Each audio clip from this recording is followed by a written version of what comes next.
Hello दोस्तों, नमस्कार। कैसे हैं आप लोग।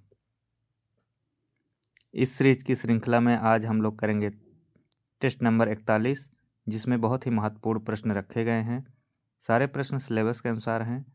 तो चलिए बिना समय गंवाए चलते हैं पहले प्रश्न की तरफ। देखते हैं क्या कह रहा है।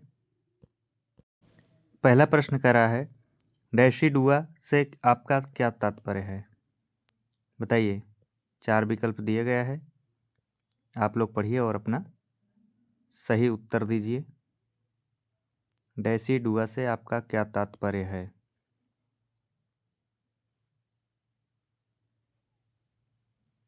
बताइए आप लोग, पहले प्रश्न में क्या हो जाएगा।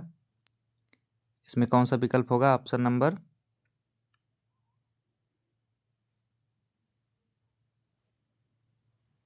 ए हो जाएगा। ठीक, इसमें ए हो जाएगा। प्रेग्नेंट वोमेन का गर्भाशयी एंडोमेट्रियम। ठीक, देखिए जो डेसिडुआ शब्द है, लैटिन शब्द किससे बना हुआ है। डेसिडियस। डेसी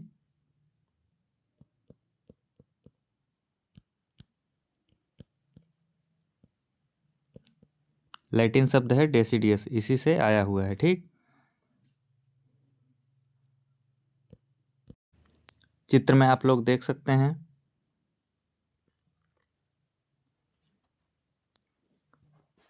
देखिए डेसिडुआ को और क्या कहा जाता है। मात्र गर्भाशय ऊतक कहा जाता है। क्या कहा जाता है।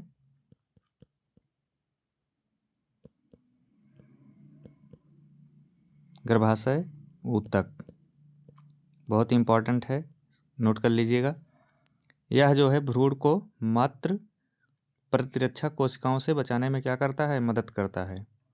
यह जो है प्लेसेंटा निर्माण से पहले भ्रूण को क्या करता है, पोषण देता है।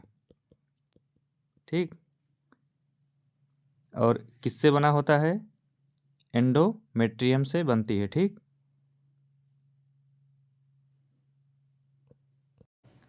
देखिए डेसिडुआ गर्भाशय के ऊतक की एक विशेष परत है जो भ्रूण के विकास में क्या होता है, अहम भूमिका निभाती है। ठीक, अगला पॉइंट कह रहा है डेसिडुआ को मात्र गर्भाशय ऊतक भी कहा जाता है।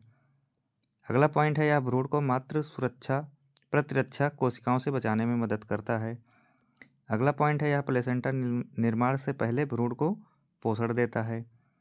अगला पॉइंट है, यह एंडोमेट्रियम से बनती है और प्लेसेंटल बेड का आधार बनाती है। ठीक,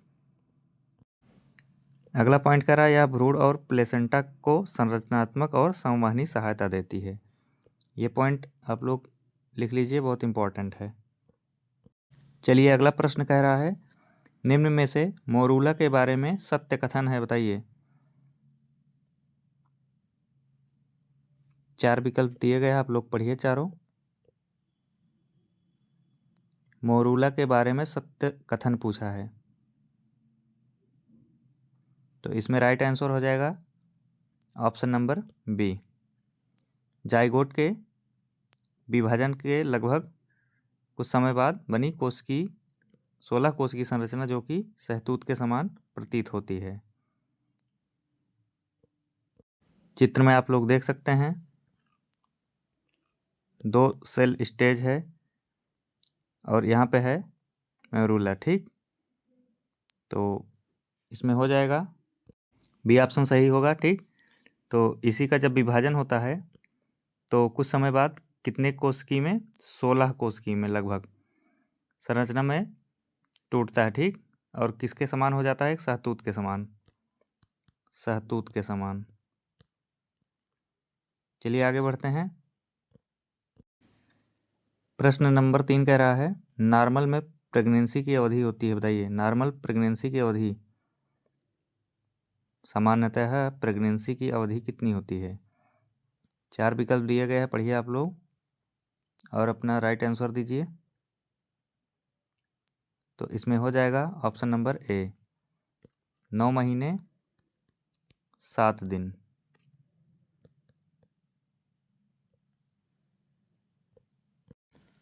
अगला प्रश्न कह रहा है, प्रेगनेंसी में पाए जाने वाला अंग जो कि विकासशील भ्रूण को माता की गर्भाशय से जोड़ता है। ठीक, माता की गर्भाशय वाल से जोड़ता है तथा भ्रूण को पोषणीय आवश्यकताओं की पूर्ति में सहायक होता है। बताइए, भ्रूण की पोषणीय आवश्यकताओं की पूर्ति में भी सहायक होता है। बताइए, डेसिडुआ या प्लेसेंटा या वर्निक्स कैसिओआ या मैकोनियम। तो इसमें हो जाएगा right answer option number B, placenta.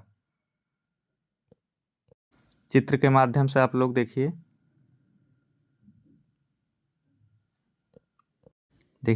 गर्भाशय वाल से जुड़ा हुआ है। ठीक, गर्भाशय वाल है, इससे जुड़ा हुआ है, तो ये प्लेसेंटा है। प्लेसेंटा गर्भावस्था के दौरान गर्भाशय में बनने वाला एक अंग है। यह एक अस्थायी अंग होता है जो मां और भ्रूण के बीच क्या करता है, संचार का माध्यम बनाता है। प्लेसेंटा गर्भाशय की दीवार से क्या होता है, जुड़ा होता है और गर्भनाल के जरिए भ्रूण को ऑक्सीजन और पोषक तत्व पहुंचाता है। ये इंपॉर्टेंट पॉइंट है, इसको आप लोग नोट कर लीजिएगा। वीडियो को रोककर इसको नोट कर लीजिएगा, बहुत इंपॉर्टेंट है, यहाँ से क्वेश्चन बन सकते हैं।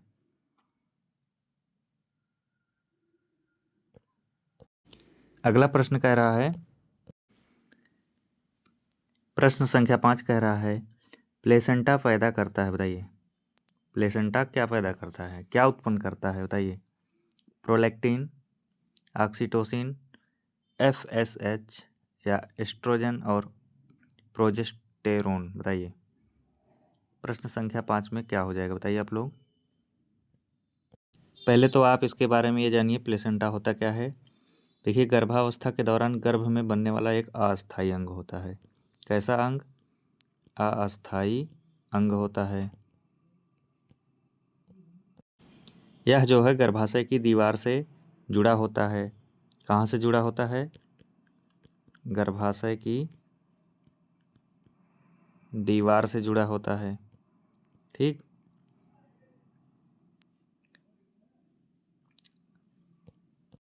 प्लेसेंटा को और क्या कहा जाता है? इसको गर्भनाल कहा जाता है, गर्भनाल भी कह सकते हैं। ठीक, तो गर्भनाल के जरिए भ्रूण को क्या मिलता है? ऑक्सीजन और पोषक तत्व।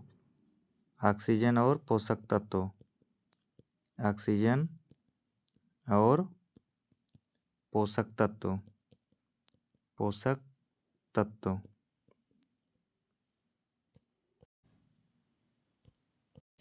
देखिए, गर्भावस्था के दौरान जो प्लेसेंटा की भूमिका होती है, तो गर्भावस्था में जन्म और स्तनपान के लिए आवश्यक हार्मोन बनाना। ठीक, हार्मोन बनाना।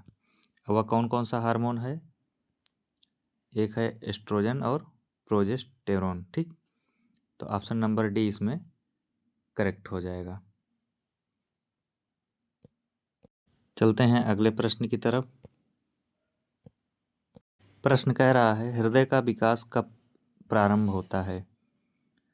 हृदय का विकास कब प्रारंभ होता है? देखिए, यहाँ पे इस तरह से भी कह सकते हैं, मानव भ्रूण का हृदय के विकास का प्रारंभ कब से शुरू होता है? बताइए, पहला सप्ताह, 12वां सप्ताह, 5वां सप्ताह या तीसरा सप्ताह? तो प्रश्न संख्या 6 में राइट आंसर हो जाएगा ऑप्शन नंबर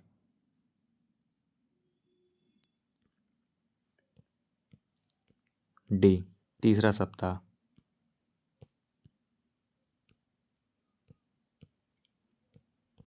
देखिए, निषेचन के लगभग 18 से 20 दिनों के बाद जो हृदय है ये बनना शुरू हो जाता है। एक प्रश्न कभी कभी पूछता है, किस सप्ताह तक भ्रूण के हृदय में 4 कक्ष बन जाते हैं, 4 कोष्ठक बन जाते हैं? बताइए। तो 7वें सप्ताह तक, याद रखिएगा, 7वें सप्ताह तक भ्रूण के हृदय में 4 कोष्ठक बन जाते हैं। ठीक, 4 कक्ष बन जाते हैं, याद रखिएगा, बहुत इंपॉर्टेंट है। और यह भी प्रश्न पूछा जा सकता है, गर्भावस्था के चौथे सप्ताह तक, किस सप्ताह तक भ्रूण का जो हृदय होता है पूरी तरह से विकसित हो जाता है? तो 10वें सप्ताह तक। ठीक, पूरी तरह से विकसित हो जाता है। चलिए अगले प्रश्न की तरफ चलते हैं। स्तनपान के दौरान माँ का दूध भरपूर होता है, डॉट डॉट से। बताइए, IgA, IgG, IgM या IgI? तो इसमें हो जाएगा right answer option number A, IgA। देखिए स्तनपान कराने वाली माताओं के दुग्ध में इम्यूनोग्लोबुलिन ठीक ए होता है। क्या होता है? इम्यूनोग्लोबुलिन ए होता है ठीक, जिसे IgA बोलते हैं। यह एक एंटीबॉडी है जो श्वेत रक्त कोशिकाओं द्वारा बनाई जाती है।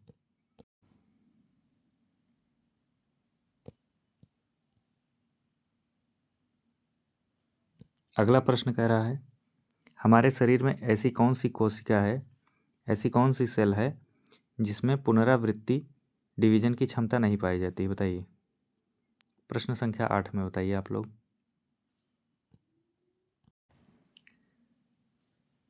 बताइए हमारे शरीर में ऐसी कौन सी कोशिका है जिसमें विभाजन की क्षमता नहीं होती है, जिसमें डिवीजन की क्षमता नहीं होती? बताइए। तो इसमें हो जाएगा ऑप्शन नंबर बी, न्यूरॉन। देखिए न्यूरॉन जिसे तंत्रिका बोलते हैं, तंत्रिका। तो तंत्रिका कोशिकाएं जो होती हैं विभाजित नहीं होती हैं क्योंकि इसमें क्या नहीं पाया जाता? सेंट्रोसोम। सेंट्रोसोम सेंट्रोसोम इसमें नहीं पाया जाता है, इसलिए यह कोशिकाएं विभाजित नहीं होती हैं।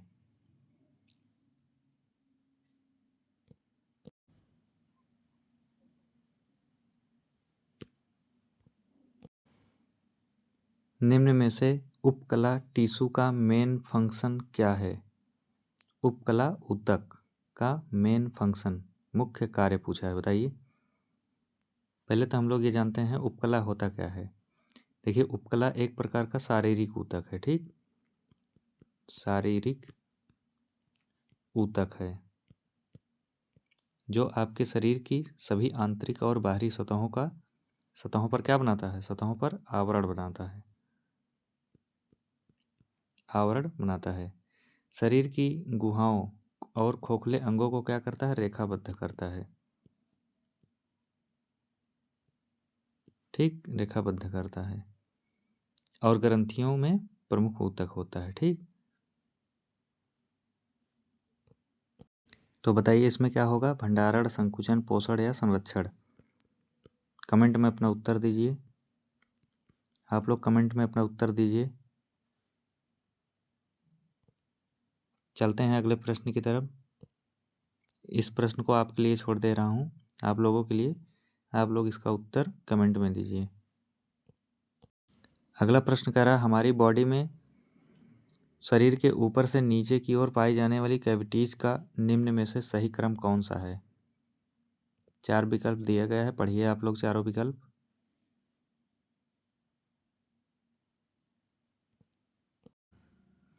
तो इसमें क्या हो जाएगा? ऑप्शन नंबर डी हो जाएगा।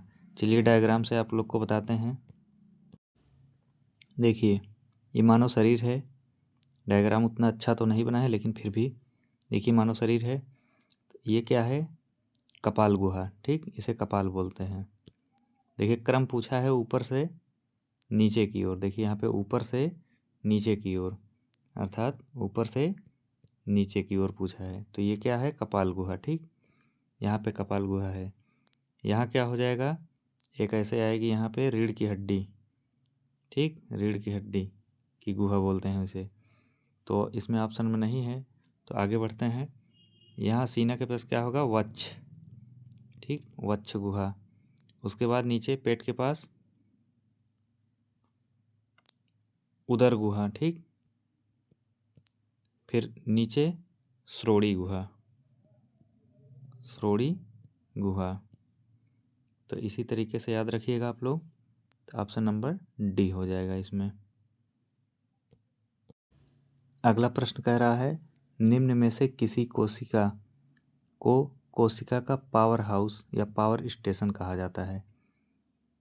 माइटोकॉन्ड्रिया, लाइसोसोम, राइबोसोम या गोल्गी काय?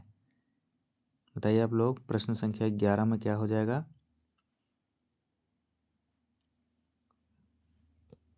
तो इसमें हो जाएगा ऑप्शन नंबर ए, माइटोकॉन्ड्रिया। देखिए जो माइटोकॉन्ड्रिया है इसे क्या कहा जाता है? कोशिका का ऊर्जा घर, कोशिका का ऊर्जा घर ठीक, जिसे पावर हाउस बोलते हैं। इसमें क्या होता है? देखिए माइटोकॉन्ड्रिया में DNA उपस्थित होता है। एक पॉइंट याद रखिएगा, इसमें डीएनए उपस्थित होता है और भी कैसा होता है, वृत्ताकार।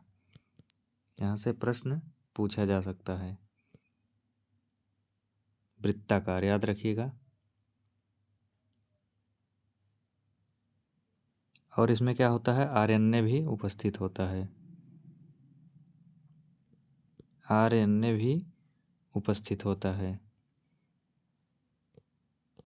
अगर बात करें माइटोकॉन्ड्रिया की संरचना जो है दोहरी झिल्ली से बनी होती है। ठीक, कैसी झिल्ली, दोहरी झिल्ली,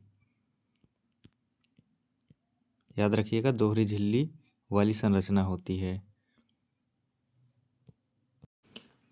अब आइए थोड़ा सा जानते हैं लाइसोसोम के बारे में। लाइसोसोम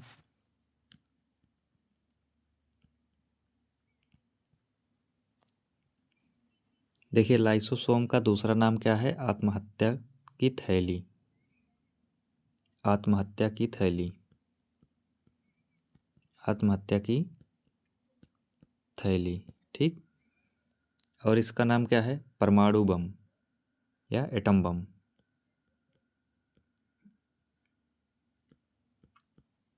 यह प्रश्न पूछा जा सकता है, एटम बम किस नाम से जाना जाता है, किसको जानते हैं, एटम बम किसको जानते हैं, लाइसोसोम को।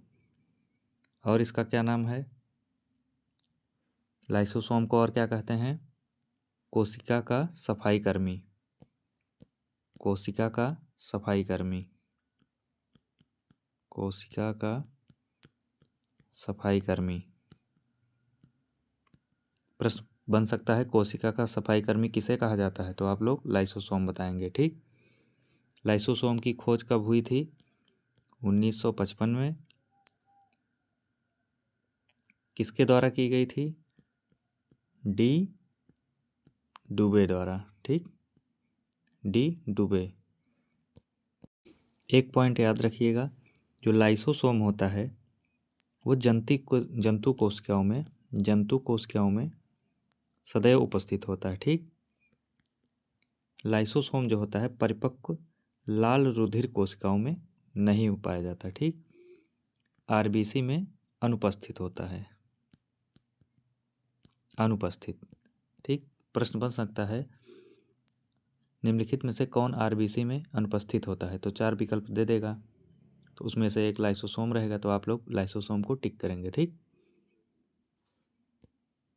लाइसोसोम कहाँ कहाँ अधिकतम पाए जाते हैं, डब्ल्यूबीसी में। ठीक, आरबीसी में नहीं पाए जाते हैं, याद रखिएगा, लेकिन डब्ल्यूबीसी में पाए जाते हैं। डब्ल्यूबीसी को क्या कहते हैं, सफ़ेद रुधिर कोशिका। ठीक, और कहाँ, यकृत कोशिका में पाया जाता है, और हड्डी में पाया जाता है, खून में पाया जाता है, प्लीहा में, अग्नाशय में और लार में। ठीक, इन सभी चीज़ों में लाइसोसोम अधिकतम पाया जाता है। अब थोड़ा सा गाल्जी काय के बारे में जानते हैं और राइबोसोम के बारे में जानते हैं। ठीक, पहले हम लोग गाल्जी काय के बारे में जानेंगे। गाल्जी काय, देखिए, गाल्जी काय की खोज कब हुई थी, 1898 ईस्वी में हुई थी। ठीक, गाल्जी नाम के वैज्ञानिक ही थे, उन्हीं के द्वारा किया गया था। ठीक, गॉल्जी काय जो होता है केवल यूकैरियोटिक कोशिका में पाई जाती है। कैसी कोशिका में, यूकैरियोटिक कोशिका में, यूकैरियोटिक कोशिका में पाया जाता है। गॉल्जी काय कहाँ होते हैं, केंद्रक के आसपास होते हैं, ये भी याद रखिएगा, केंद्रक के आसपास उपस्थित होते हैं। अब इसका कार्य जानते हैं, क्या होता है गॉल्जी काय का। देखिए, गॉल्जी काय का जो फंक्शन होता है, इसका कार्य जो होता है, जो कोशिका में बिखरे हुए प्रोटीन और लिपिड होते हैं उनके अणुओं को बांधना, आपस में बांधना। ठीक, कह सकते हैं कि गॉल्जी का एक ऐसी कोशिकांग है जो कोशिका में बिखरे हुए या पड़े हुए प्रोटीन तथा लिपिड के अणुओं को बांध कर रखता है। ठीक, अब आइए देखते हैं राइबोसोम के बारे में। देखिए, राइबोसोम जो है, देखिए, राइबोसोम में कोशिका झिल्ली नहीं पाई जाती है। एक चीज़ याद रखिएगा, राइबोसोम में कोशिका झिल्ली नहीं पाई जाती है, कोशिका झिल्ली नहीं पाई जाती है। ठीक, ये चीज़ याद रखिएगा। राइबोसोम जो होता है सबसे छोटा कोशिकांग है, सबसे छोटा कोशिकांग है, ये भी पॉइंट याद रखिएगा। राइबोसोम जो है प्रोकैरियोटिक तथा यूकैरियोटिक दोनों प्रकार की कोशिका में पाया जाता है। प्रोकैरियोटिक और यूकैरियोटिक दोनों प्रकार की कोशिका में राइबोसोम पाया जाता है। देखिए, स्तनधारियों की एक कोशिका में लगभग 10 मिलियन राइबोसोम पाए जाते हैं। किसके? स्तनधारियों की एक कोशिका में। ठीक, एक कोशिका में लगभग कितने मिलियन? 10 मिलियन। 10 मिलियन राइबोसोम पाया जाता है। एक इम्पॉर्टेंट चीज़ याद रखिएगा, राइबोसोम के जो कार्य हैं, राइबोसोम के कार्य जो हैं, प्रोटीन संश्लेषण, प्रोटीन संश्लेषण याद रखिएगा।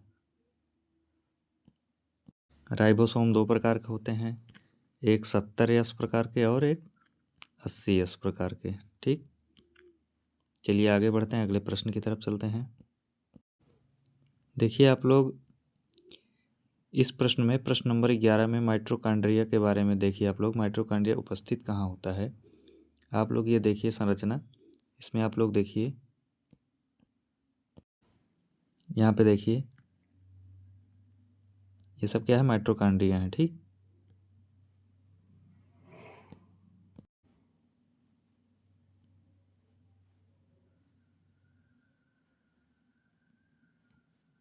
अगला प्रश्न कह रहा है, निम्न में से ऊतकों का अध्ययन क्या है? बताइए, ऊतकों का अध्ययन क्या कहलाता है?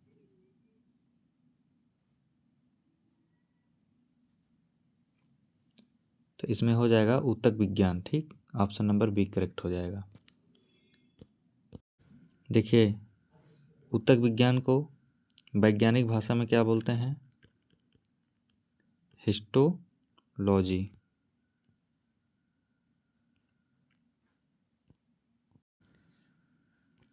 देखिए, कुछ इंपॉर्टेंट चीज़ और याद रखिएगा, जैसे जंतुओं तथा मनुष्यों का अध्ययन क्या कहलाता है? जंतु विज्ञान कहलाता है। अगर पूछे पादपों का अध्ययन, वनस्पति विज्ञान। रोगाणुओं का अध्ययन, तो सूक्ष्म विज्ञान। रोगाणुओं का अध्ययन, सूक्ष्म विज्ञान। ये सब चीज़ याद रखिएगा। अगर जीनों का अध्ययन, तो क्या हो जाएगा? अनुवांशिकी, आनुवंशिकी। ठीक, ये सब याद रखिएगा। प्रश्न कह रहा है अगला, निम्न में से किस अंग को प्रोटीन की फैक्ट्री कहा जाता है? बताइए। तो प्रोटीन की फैक्ट्री किसे कहा जाता है? प्रश्न नंबर 13 में ऑप्शन नंबर सी हो जाएगा। ठीक,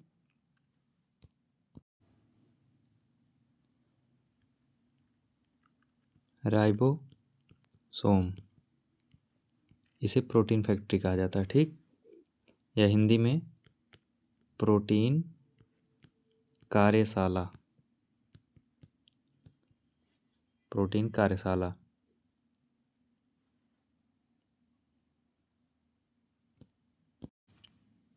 देखिए, राइबोसोम का कार्य क्या है? राइबोसोम का कार्य, इसके कार्य में सबसे मुख्य कार्य प्रोटीन का संश्लेषण करना। ठीक, प्रोटीन का संश्लेषण।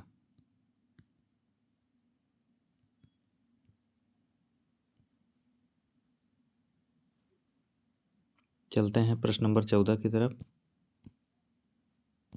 प्रश्न कह रहा है, निम्न में से अपरिष्कृत एंडोप्लाज्मिक रेटिकुलम का किसका निर्माण करती है? बताइए। निम्न में से रव एंडोप्लाज्मिक रेटिकुलम किसका निर्माण करती है? कार्बोहाइड्रेट, वसा, प्रोटीन या सभी?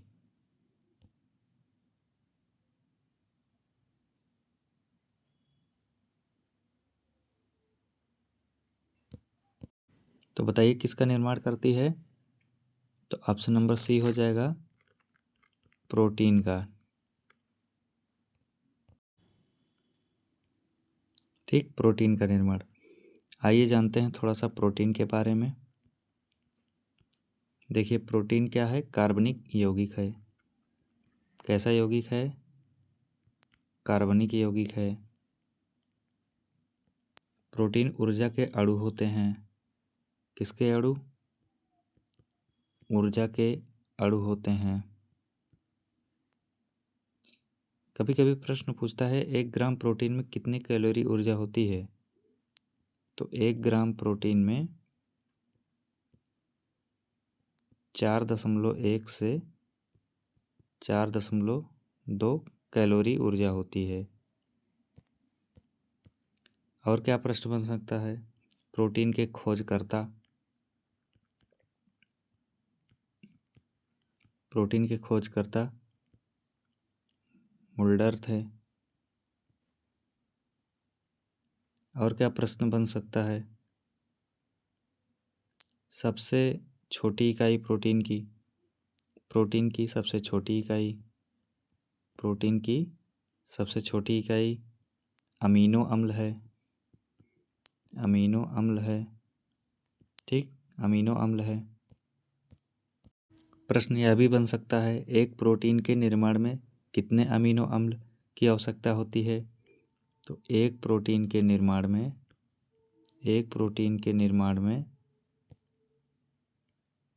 न्यूनतम 20 अमीनो अम्ल की आवश्यकता होती है। ठीक, प्रोटीन के कार्य आइए देखते हैं। प्रोटीन के कार्य में देखिए, यह हमारी मांसपेशियों के निर्माण में सहायक होता है। किसके? मांसपेशियों के निर्माण में। ठीक, मांसपेशियों के निर्माण में। और प्रोटीन जो है कोशिका का ऊर्जा अणु भी होता है। ठीक, यह अंगों तथा ऊतकों के निर्माण में भी सहायक होता है। प्रोटीन जो है अंगों और ऊतकों, ठीक, के निर्माण में भी सहायक होता है। जीवन की आधारशिला है। प्रोटीन जो है जीवन की आधारशिला है। घाव को भरने में सहायक होता है।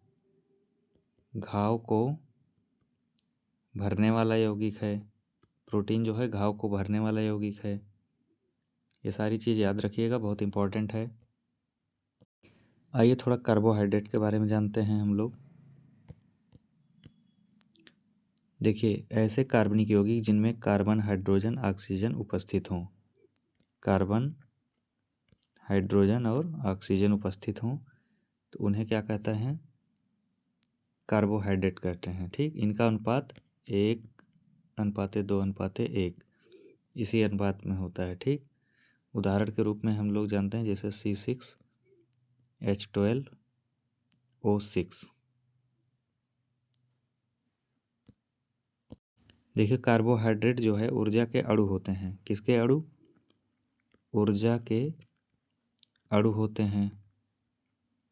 ऊर्जा के अणु होते हैं, अर्थात इनसे हमारे शरीर को क्या होती है? ऊर्जा प्राप्त होती है। कार्बोहाइड्रेट से हमारे शरीर को ऊर्जा प्राप्त होती है। कभी कभी प्रश्न बन सकता है 1 ग्राम कार्बोहाइड्रेट में कितनी कैलोरी ऊर्जा होती है? तो याद रखिएगा 4.2 कैलोरी। ठीक, कार्बोहाइड्रेट का पाचन कहाँ होता है? यह भी प्रश्न एक बार पूछा गया है।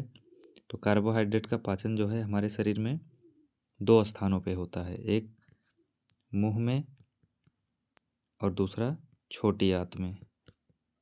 छोटी आंत में। तो कार्बोहाइड्रेट का जो पाचन होता है, कभी कभी यह भी प्रश्न बन सकता है किसकी वजह से होता है?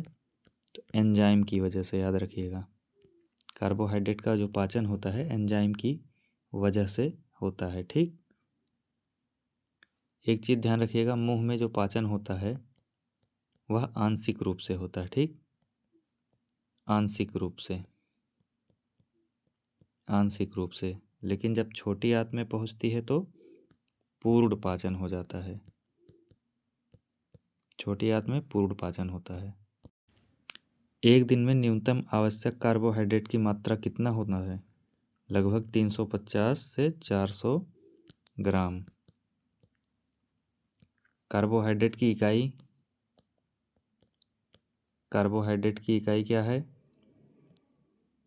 सैकेराइड, सैकेराइड, इसे क्या कहते हैं? Sugar, sugar. ये सब प्रश्न पूछा जा सकता है, बहुत इंपॉर्टेंट पॉइंट है, आप लोग नोट करते चलिएगा। अगला प्रश्न कह रहा है निम्न में से प्लाज्मा में सर्वाधिक मात्रा में पाई जाने वाली प्रोटीन कौन सी है? बताइए आप लोग, प्रश्न संख्या 15 में बताइए प्लाज्मा में सर्वाधिक मात्रा में पाए जाने वाली प्रोटीन। तो इसमें हो जाएगा ऑप्शन नंबर बी। प्लाज्मा में सबसे ज़्यादा मात्रा में पाया जाने वाला प्रोटीन जो है एल्बुमिन है, ठीक, याद रखिएगा। यह कुल प्लाज्मा प्रोटीन का आधे से ज़्यादा भाग होता है, ठीक। यह यकृत द्वारा बनाया गया अर्थात लीवर द्वारा बनाया गया प्रोटीन होता है।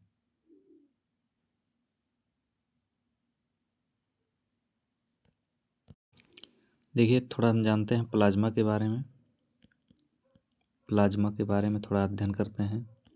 देखिए रुधिर का तरल भाग होता है, रुधिर का तरल भाग होता है। इसका रंग कैसा होता है? हल्का पीला, हल्का पीला होता है, ठीक। प्लाज्मा का जो हल्का पीला रंग है किसके कारण होता है? एक वर्णक होता है, उस वर्णक का नाम होता है बिलीरुबिन, ठीक। इसी के कारण प्लाज्मा का जो रंग है हल्का पीला होता है, ठीक। कभी कभी प्रश्न पूछ सकता है बिलीरुबिन जो है यह वर्णक कहाँ होता है? तो लीवर जो है इस वर्णक का निर्माण करता है, लीवर, ठीक। लीवर जो है इस बिलीरुबिन वर्णक का निर्माण करता है। प्लाज्मा का संगठन देखते हैं। देखिए प्लाज्मा में जो जल होता है 90 से 92% जल होता है, ठीक, प्लाज्मा में। और क्या होता है? 1 से 2% ग्लूकोज होता है, ठीक, आयंस या ग्लूकोज, ग्लूकोज या आयन, आयन भी लिख सकते हैं।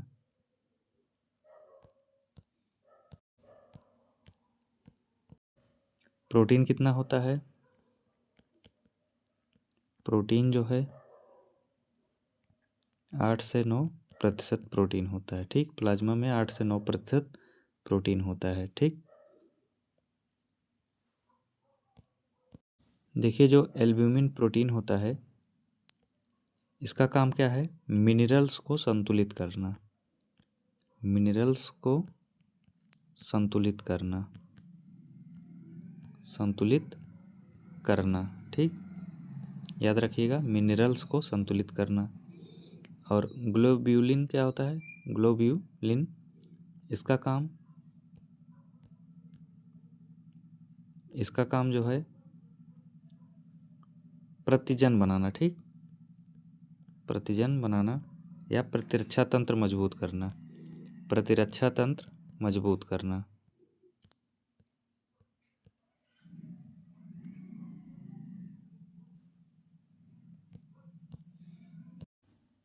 Thank you.